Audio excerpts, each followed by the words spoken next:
Selamat datang di channel Pemuja Malam. Jangan lupa like, share, and subscribe ya. Terima kasih.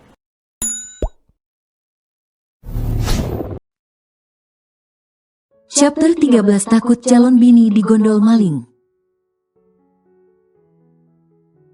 Azura tercenung menatap dirinya yang sudah memakai gaun pengantin di depan cermin. Gaun berwarna putih gading itu begitu indah, tapi tetap saja membuat Azura sedih saat melihat dirinya sendiri di dalam sana. Ini bukan pernikahan impiannya. Sebagai seorang perempuan, tentu ia memiliki pernikahan impian tersendiri. Tapi semua kini harus ia kubur dalam-dalam. Ia tak mungkin bisa meminta impiannya diwujudkan. Memangnya siapa dirinya, pikirnya. Dirinya hanyalah calon pengantin dadakan yang dipaksa oleh keadaan. Bahkan tak ada seorang pun yang mau menanyakan dirinya, seperti apa pernikahan impiannya atau minimal bertanya apa keinginannya. Terpaksa menikah kemudian dipaksa bercerai. Astaga, mengapa hidupku begitu rumit? Gumam Azura dalam hati. Tanpa sadar, air matanya mengalir. Semua itu tak luput dari sepasang mata yang menatapnya. Dengan sorot mata tak terbaca dari sudut pintu ruang ganti. Sepulangnya dari butik, Arkandra langsung pulang ke apartemen. Setelah terlebih dahulu mengantarkan Azura sampai ke rumahnya, tanpa berganti pakaian. Ia langsung merebahkan tubuhnya di sofa, dengan berbantalkan kedua tangannya yang terlipat di bawah kepala. Entah mengapa, ia seakan sangat terganggu dengan air mata sialan yang mengalir di mata Azura. Biarpun ia belum lama mengenal Azura, tapi selama itu juga ia melihat Azura sebagai sosok yang tangguh. Sangat berbeda dari gadis lainnya. Sialan, kenapa wajah sedihnya begitu mengganggu? Ada apa denganku? No, aku nggak boleh terpengaruh dengan dirinya. Pernikahan ini harus tetap dilanjutkan agar aku bisa membalasnya. Salah siapa mencoba bermain-main denganku? Dia pikir aku tak tahu siapa yang menyuruhnya memata-mataiku. Kalian ingin bermain-main denganku? Oke, mari kita bermain. Kita lihat siapa yang mampu bertahan sampai akhir. Dan siapa yang akan terlebih dahulu menyerah? Gumam Arkandra sinis sambil memejamkan matanya. Hari sudah mulai malam. Azura pun telah bersiap pergi ke klub malam Miracle seperti biasanya. Apalagi kalau bukan untuk bekerja. Toh, ia belum resmi menjadi istri dari seorang dokter tampan Arkandra Satyanugraha. Jadi ia masih bisa bekerja di sana. Apalagi beberapa hari lagi ia akan gajian. Rugi dong bila ia tidak menuntaskan pekerjaannya. Minimal ia akan bekerja sampai gajinya bulan ini dibayarkan, setelah itu ia akan resign. Wow, calon istri orang kaya masih kerja aja. Gue pikir lu udah enakan ngadem kayak Tuan Putri gitu di istana keluarga Satya itu. Seloroh Leon saat melihat Azura masuk ke dalam klub malam. Azura mendelik kesal lalu memukul kepala Leon dengan tasnya. Mulut lu itu kayaknya perlu empani sama cabai jalapeno 1 kilo ya. Nggak bisa jaga mulut, kalau ada yang dengar gimana? Delik Azura dengan mata melotot. Wow, Santai sayang. Nggak perlu lu peringatkan aja, semua orang pasti udah tahu. Apalagi lu kan udah konferensi pers. Astaga, lu bener juga ya, Yon. Duh, gimana nih, gue malas dikepoin orang-orang entar. Pakai masker aja atau dandanan lu dibedain dikit. Kayak pakai kacamata gede gitu atau make up tebal. Saran Leon membuat Azura berpikir. Kalau pakai masker rasanya malah aneh kerja sambil maskeran. Make up tebal, amit-amit deh. Nggak doyan gue kalau pakai kacamatanya. Kayaknya ide itu nggak buruk, tapi siapa yang bisa pinjemin? Ucap Azura seraya bertanya pada dirinya sendiri. Dengan ujung jemari mengetuk-ngetuk dagunya. Ho, karena gue sohib terbaik lu. Nih, udah gue siapin. Ujar Leon seraya mengeluarkan kacamata bulat.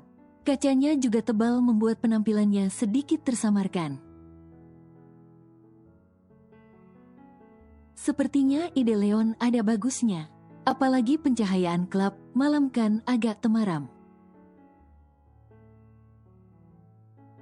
Jadi pasti wajahnya tidak akan mudah dikenali.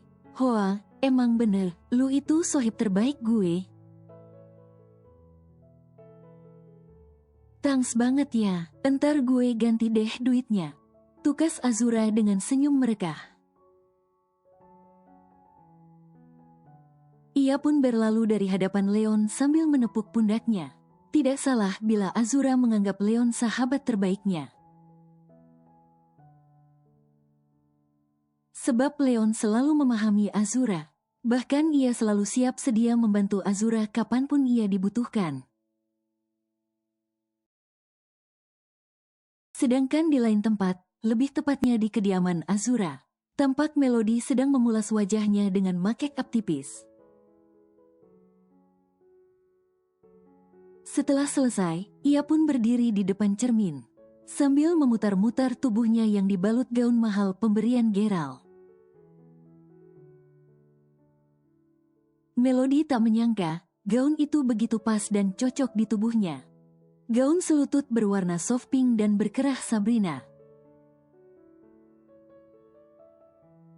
Membuat penampilannya terlihat manis dan anggun. Tak lama kemudian, terdengar suara pintu yang diketuk. Melody pun segera beranjak untuk membuka pintu. Sesuai dugaannya, kini Geralt lah yang telah berdiri gagah. Dengan memakai kemeja berwarna navy dan celana jeans berwarna coklat, membuat penampilannya terlihat cool. Melody sampai terbengong di depan pintu. Begitu pula Geralt yang mematung. Saat melihat penampilan Melody yang bukan hanya terlihat lebih cantik, tapi juga manis dan anggun. Kak Geralt. Sapa Melody terlebih dahulu memecah lamunan Geralt.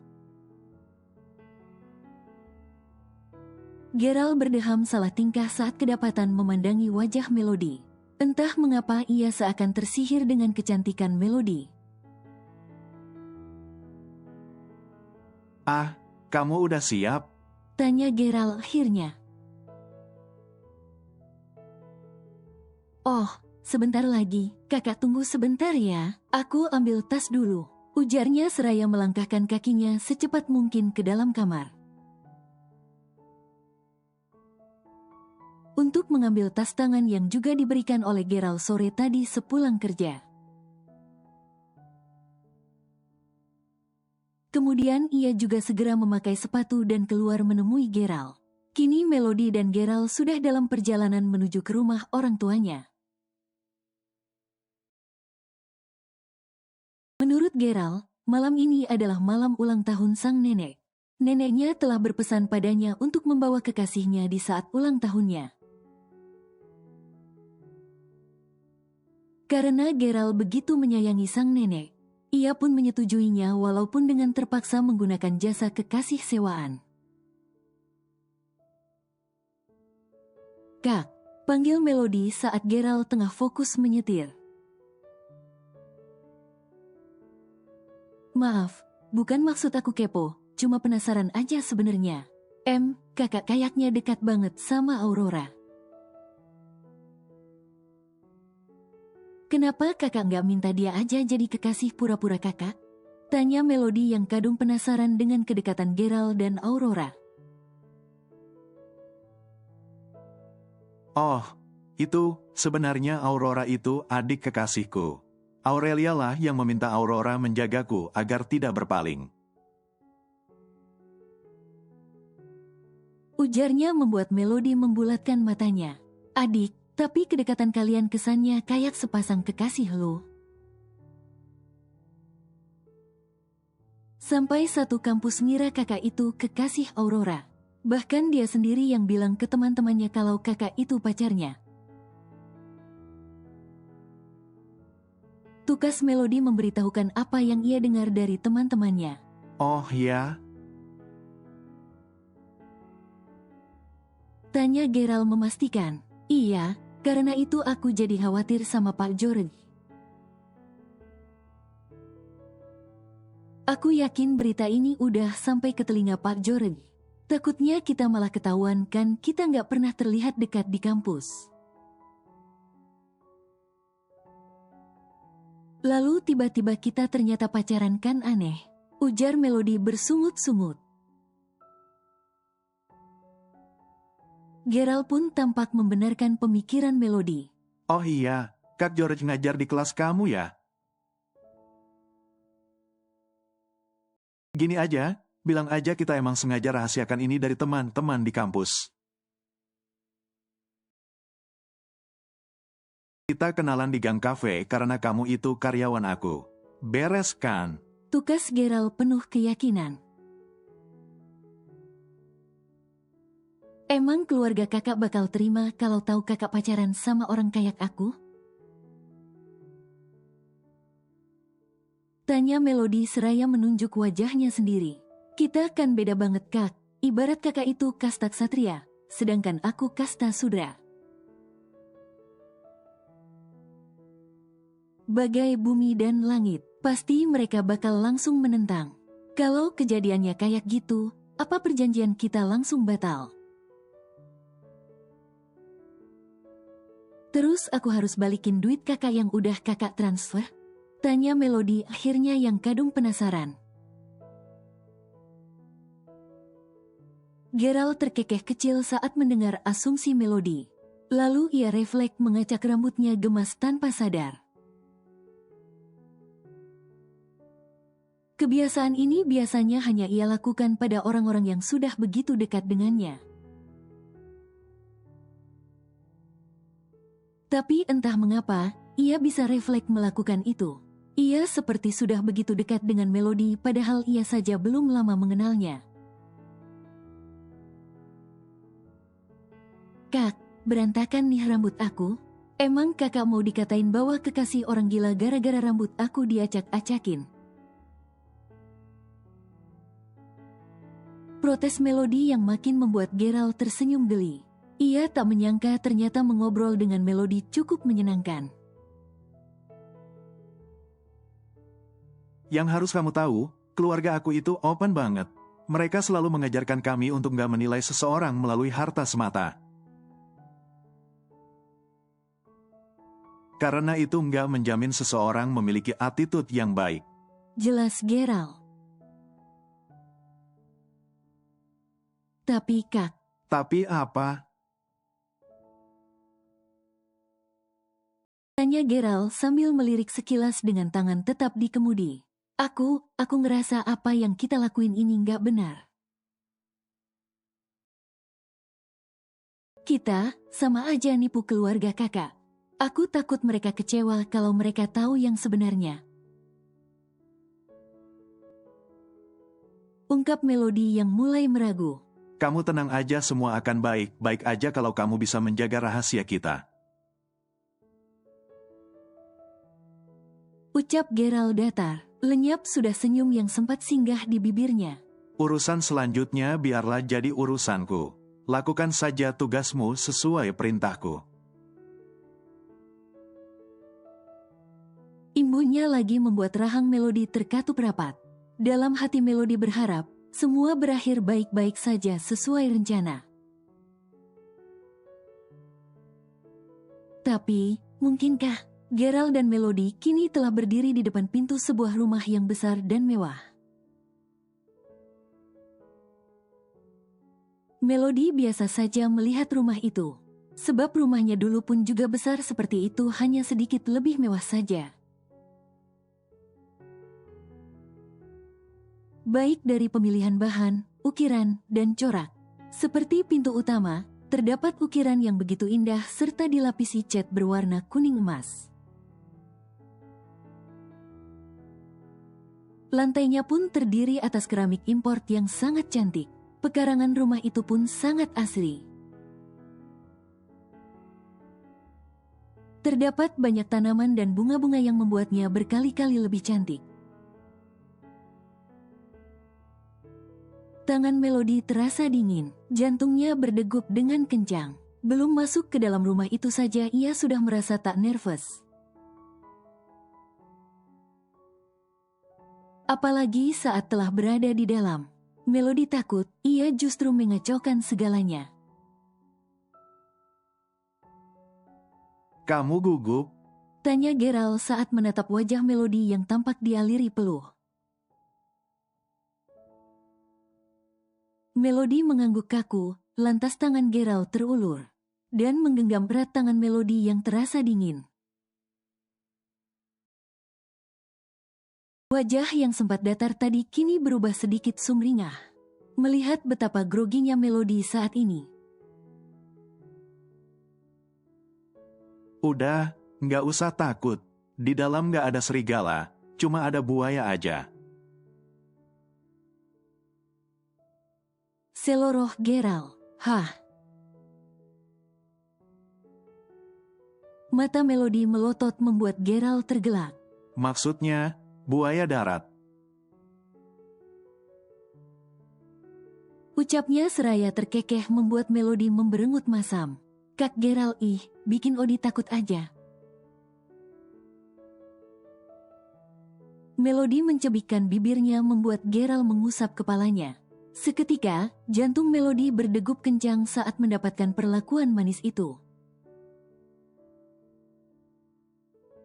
Cie, Kak GG, romantis banget. Ledek seorang gadis saat melihat Gerald mengusap kepala Melody.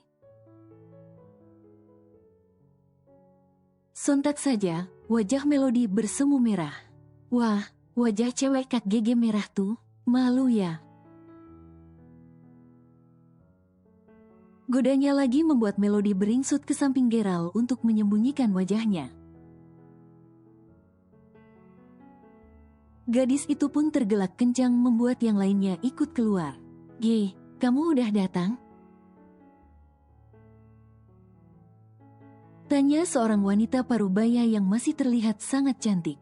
G, dia pacar kamu? Lanjutnya lagi sampai tak mengindahkan Gerald yang belum menjawab pertanyaan sebelumnya. Gerald pun mengangguk seraya tersenyum. Perkenalkan Melody, pacar GG. Ujar Gerald membuat Melody sedikit salah tingkah. Halo tante. Perkenalkan, saya Melody. Ucap Melody gagap sambil mengulurkan tangan. Dan mencium tangan wanita yang merupakan ibu Gerald tersebut. Ia begitu gugup, namun sebuah telapak tangan mengusap punggungnya membuat ia sedikit lebih tenang. Sontak saja ibu Gerald sangat senang dan menyambut tangan itu dengan wajah berbinar. Duh, ayo sayang, silahkan masuk. Nenek pasti seneng banget lihat cucu bandelnya ini bawa pacar ke rumah. Ujar wanita paruh baya itu. Tante belum kenalan ya. Jadi lupakan karena terlalu seneng. Perkenalkan, Tante Hana, mamanya Gege. Imbuhnya lagi. Lalu Hana pun menyeret tangan Melody agar mengikuti langkahnya masuk ke dalam rumah. Sama seperti Mama Gerald, semua anggota keluarga Gerald pun menyambut Melody dengan sangat ramah. Apalagi nenek Gerald, ia begitu antusias menyambut kedatangan Melody, membuat Melody tak enak hati. Syukurlah, akhirnya si bandel ini bawa pacarnya juga. Kalau enggak, udah nenek jual kafenya. Nenek senang kamu membawa Melody ke sini. Bukan hanya cantik, tapi baik, lembut, dan ramah. Kamu memang pintar memilih perempuan, G. Tukas nenek Gerald seraya tersenyum lebar pada Melody. Wah, udah ramai nih. Lagi ngomongin apa sih? Ucap seseorang yang baru saja turun dari tangga. Lalu matanya memicing saat melihat seorang gadis yang dikenalnya. Melody? Seru seseorang itu. Selamat malam Pak Jorel. Sapa Melody gugup. Malam juga. Sahutnya tersenyum lembut. Mas Jorel kenal? Tanya seorang perempuan yang duduk di dekat Hana. Dia adalah istri Jorel, Kalista. Dia salah satu mahasiswiku. Tukas seseorang yang ternyata itu adalah Jorel. Oh, kamu mahasiswa di kampusnya George mengajar. Berarti kalian pun satu kampus dong, G. Terka Hana. Iya, Ma. Kami juga satu kampus. Jawab Gerald. Kalian? George menatap Gerald dan Melody bergantian. Mereka pacaran. Melody pacarnya GG. Kamu nggak tahu, George? Tanya nenek Gerald. Nggak, Nek. Aku nggak tahu. Malah gosipnya kamu sama Aurora? Potong Gerald cepat dan George mengangguk. Benar dugaan Melody kalau George pasti sudah mendengar gosip itu. Dia cuma kenalan. Aku kenal sama kakaknya. Kami nggak ada hubungan apa-apa kok. Ucap Gerald cepat, tak mau semua orang berasumsi macam-macam padanya. Oh, baguslah. Aku tak suka gadis itu. Sombong dan sok berkuasa. Mentang-mentang anak dekan. Tapi hampir semua anggota keluarganya memang seperti itu sih, jadi nggak heran. Ujar George membuat Gerald tertegun. Bagaimana kalau keluarganya tahu? Kalau ia sebenarnya berpacaran dengan kakak Aurora, bisa-bisa hubungannya tidak direstui. Gerald dilema. Oh ya, kau benar, George. Nenek paling tidak suka orang yang sombong. Beruntung anak-anak dan cucu nenek semuanya memiliki pasangan yang baik dan santun. Tukas nenek Gerald yang makin membuat Gerald salah tingkah. Malam cantik. Sapa seseorang lagi yang baru datang seraya mencium pipi nenek Gerald. Membuat semua orang terkekeh melihatnya. Dia adalah Vero, sepupu George dan Gerald. Vero, nenek bukan kekasihmu. Ketus nenek Gerald yang disambut tawa oleh yang lain. Nenek kan memang kekasihku. Tapi kalau nenek tidak mau, si cantik ini juga boleh. Ujar Vero sambil mengerling ke arah Melody yang mendapat pukulan dari Gianna. Kak Vero, jangan godain calon kakak iparku, seru Gianna sambil melototkan matanya. Lalu mata Vero memicing menatap lekat Melody. Pacar GG. Beonya, Vero tampak berpikir saat menatap lekat Melody. Odi, kamu Odi kan?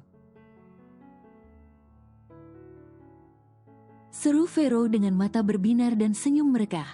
Iya, Ver.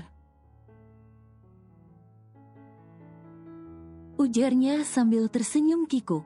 Astaga, I miss you, Di. Gue seneng bisa ketemu sama lu lagi. But, wait, apa tadi Gea bilang, lu? Serius lu pacaran sama GG?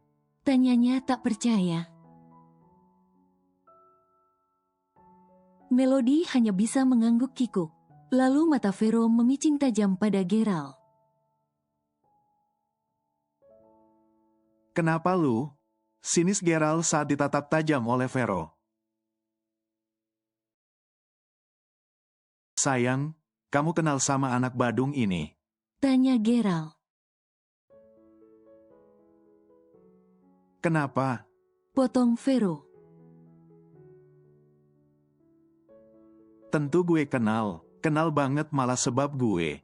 Temen SMA aku. Potong Melody membuat Vero menghela nafas berat sambil melirik Melody. Udah dulu ngobrolnya, yuk kita makan malam dulu. Tukas Hana memberitahukan keluarganya yang tengah berkumpul. Keluarga besar Geralt kini tengah berkumpul di ruang makan. Setelah sang tuan rumah, Gestano mempersilahkan makan, semua orang pun mulai makan. Melihat bagaimana Hana melayani Gestano, Melody pun mencoba melayani Geralt dengan mengambilkan nasi dan lauk pauk. Semua itu tak lepas dari tatapan sang nenek juga Vero saat Melody sedang makan. Geralt bermaksud memberi bistik tempe, salah satu makanan kesukaannya pada Melody. Tapi Vero langsung menghentikannya. Apaan sih lu? Ketus Geralt saat Vero menghentikannya. Odi alergi kacangan. Ucap Vero santai membuat Geralt mengernyitkan dahinya. Benar kata Vero. Geralt meminta jawaban. Melody mengangguk pelan. Iya kak, Vero benar, aku alergi kacangan. Cicit Melody. Ya ampun, makasih ya, Ro, kamu udah kasih tahu, hampir saja. Seru Hana. Kamu ini gimana sih, G? Masa hal seperti itu nggak tahu? Kamu itu pacarnya bukan sih? Kesal Hana. Bukan salah Kak Geralt, Tan. Melody emang belum sempat cerita soalnya. Bela Melody membuat Vero mendengus ke arah Geralt. Merasa dibela, Geralt pun tersenyum menyeringai ke arah Vero.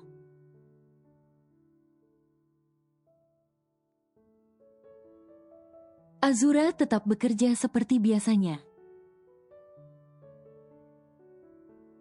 Beruntung tidak ada seorang pun yang mengenali dirinya saat ini. Dengan sigap, ia kesana kemari mencatat pesanan dan mengantarkannya ke meja pengunjung. Begitu seterusnya berulang kali, karena terlalu sibuk. Azura tidak menyadari ada dua pasang mata yang semenjak tadi mengawasinya. Lu sekarang ganti pekerjaan jadi bodyguard, Ar. ejek William sambil terkekeh. Takut calon bini lu digondol maling? Hah? Lanjutnya lagi membuat Arkandra mendengus. Gue cuma jaga takut dia ngelakuin sesuatu yang bisa mempermalukan gue dan keluarga besar gue. Kilahnya sambil meminum moktail miliknya. Halah, alasan lu, Ledek William. Kalau lu nggak mau temenin gue, pulang aja sana. Usir Arkandra jengah karena selalu diledek. Hoa, jangan marah, I was just kidding. Tapi serius lu mau nikahin dia? Kata lu nggak suka dia, jadi kenapa lu mau nikahin dia? Kalau lu nggak mau nikah sama dia, gue bersedia kok. Jujur nih, gue suka sama dia. Jadi daripada lu nikahin dia cuma buat nyakitin, mending lu oper ke gue. Dengan senang hati gue jadiin dia bini. Ujar William santai sambil menghembuskan asap rokok dari hidungnya. Arkandra mendengus dengan tangan mengepal di dalam saku celana. Lalu ia berjalan dengan santai ke arah Azura, yang tengah berbincang sambil tertawa dengan Leon, sembari menunggu minuman yang dipesan pelanggan. Stop, ini aku. Seru Arkandra saat Azura hendak melepaskan pukulan kedua ke perutnya. Mata Azura melotot saat tahu siapa yang telah dipukulnya. Pak Dokter. Serunya tak percaya. Ia pikir, orang yang memegang tangannya itu adalah pria hidung belang, namun ternyata. Maaf, sakit ya Pak Dokter? Cicit Azura merasa bersalah. Pokoknya saya nggak mau tahu, antar saya pulang sekarang. Titahnya tegas membuat Azura dan Leon bengong. Pun William yang sudah berjalan mendekat ke arahnya ikut melongo mendengarnya. Steve pasti bakal mengejek Arkan habis-habisan. Kalau lihat apa yang dilakukan temannya satu ini. Gumam William sambil menggelengkan kepalanya. Kini Azura dan Arkandra telah berada di tempat parkir. Sebenarnya Azura tidak diperkenankan pulang lebih cepat. Apalagi Azura telah terlalu sering absen kerja dalam 1 bulan itu. Tidak seperti sebelum-sebelumnya, tapi berkat ancaman William, Azura pun diperkenankan pulang. Pak Salman jadi penasaran, bagaimana bisa seseorang seperti Azura bisa mengenal polisi seperti William. Padahal Azura tidak mengenalnya sama sekali, selain mengetahui bahwa itu teman Arkandra. Karena ia pernah melihatnya mengobrol di kantor polisi. Pak Dokter, pulang sendiri bisa kan?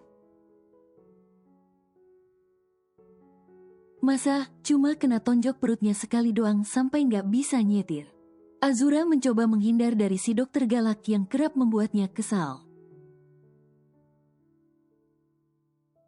Tarik ulur biar manjur. Terbukti kan, Pak Dokter malah modus biar dianterin padahal cuma kena tonjok doang.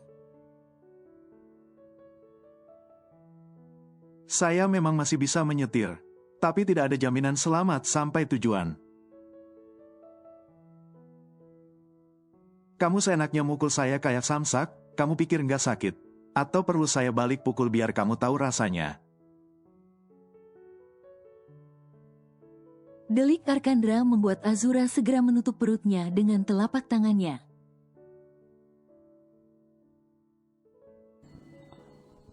Bersambung.